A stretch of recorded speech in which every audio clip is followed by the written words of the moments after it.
joining us now with more. Kentucky Senator Rand Paul. Look, I thought it was brilliant on your part.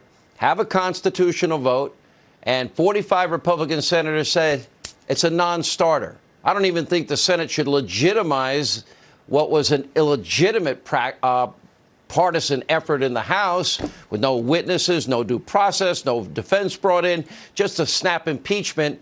And now we're finding out, by the way, there was a lot of pre-planning to what happened on the 6th. Your thoughts? Well, basically, the impeachment's dead on arrival. We know it's going to fail. We know it's going to be basically partisan, bitter, rancor, an extension of the election. It's nothing remotely close to unity. The calls for unity are a farce if they have to go through with this impeachment.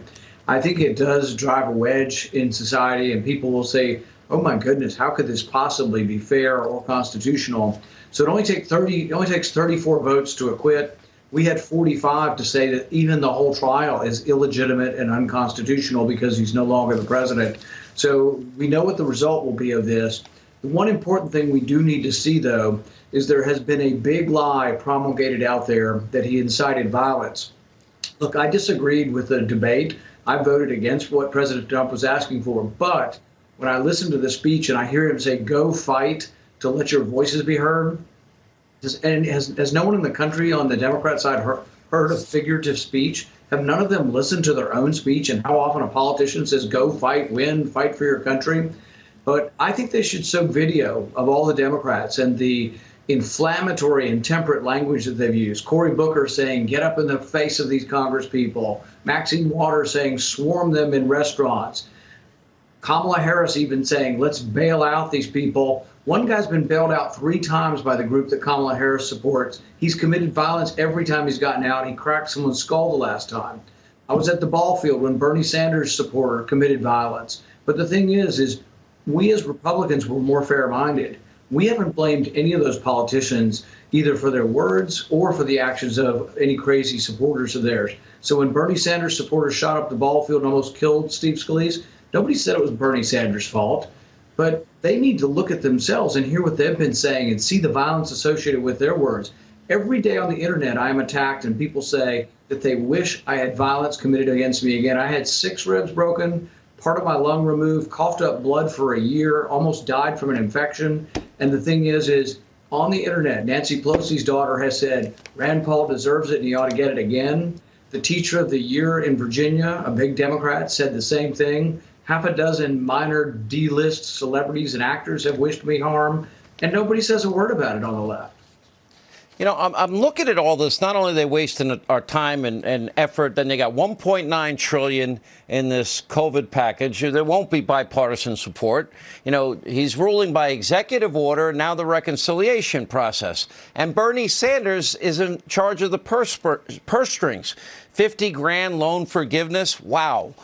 They voted yesterday in your voter-rama to raise taxes on the middle class, on small businesses in America, turn their backs on churches in America. They're going full force to pack the court. Go ahead. You want to add?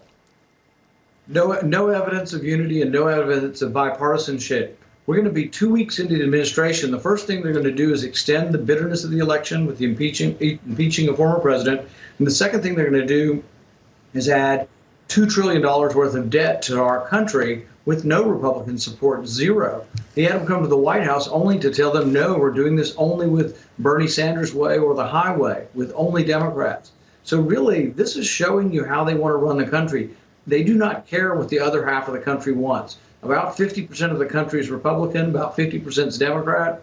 Actually, it's probably 40-40 with 20% independent. We're evenly split. But the Democrats, now that they've finally got control, do not care anything about what Republicans think. You know, you're trying to cut money that, you know, for example, $26 billion in additional money this year, infrastructure, et cetera. And all right, so we're spending money on foreign aid. What? We're literally paying for the creation of think tanks in Sri Lanka, combating truancy in the Philippines, investing in failing businesses in Bosnia, improving the quality of Moldavian television, and funding a Green New Deal in Peru. Help me out, Rand Paul, because that is madness. It's So I forced a vote on $26 billion worth of foreign aid each year over the next 10 years. It'd be $260 billion.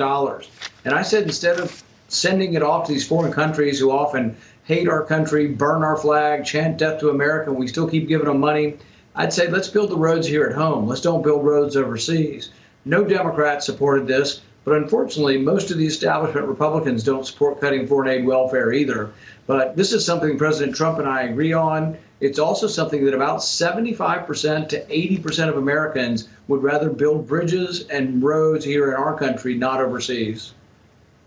You know, I supported years ago Connie Mack, the penny plan. You have the 3-penny plan. Well, one of the reasons it needs to go up to 3 is because we have a lot more debt than we had before.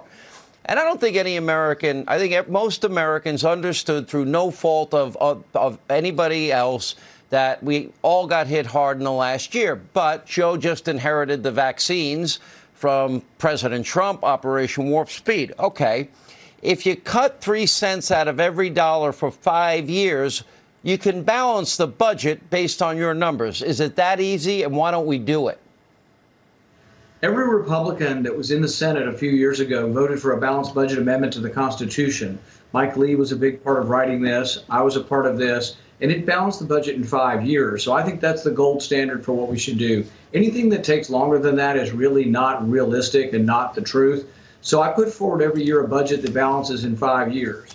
The good news is a few years ago, I got 16 votes. I'm up to 29 votes, all Republican. So I got a majority of the Republicans. It means I lost about 21 Republicans yesterday and got no Democrats to balance the budget. So that shows you who cares about the deficit.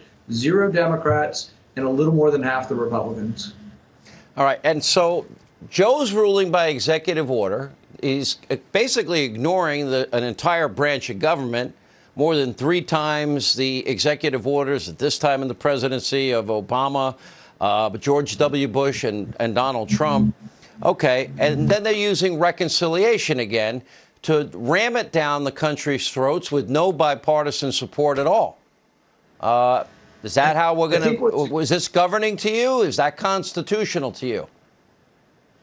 I think what's extraordinary about it is that he's using all of this sort of executive force, which I don't believe is appropriate, but he's using it to actually get rid of American jobs, good paying American jobs. Jobs in the pipeline can be $60,000, $70,000, $80,000 a year. Some people working on the pipeline make over $100,000 a year. 1,000 of those jobs disappear immediately, but tens of thousands of jobs were going to be created, not letting oil companies drill on federal land, which they have done safely for decade after decade. That's going to create tens of thousands of jobs lost. So really, he wants to be remembered for promulgating executive orders that caused us to immediately lose jobs. I don't think that's a good way to get started. So that impeaching the president and now getting us $2 trillion worth of more bailout that'll put us further in debt, I think all of these things combined show a really poor start to his administration. All right, Rand Paul, thank you.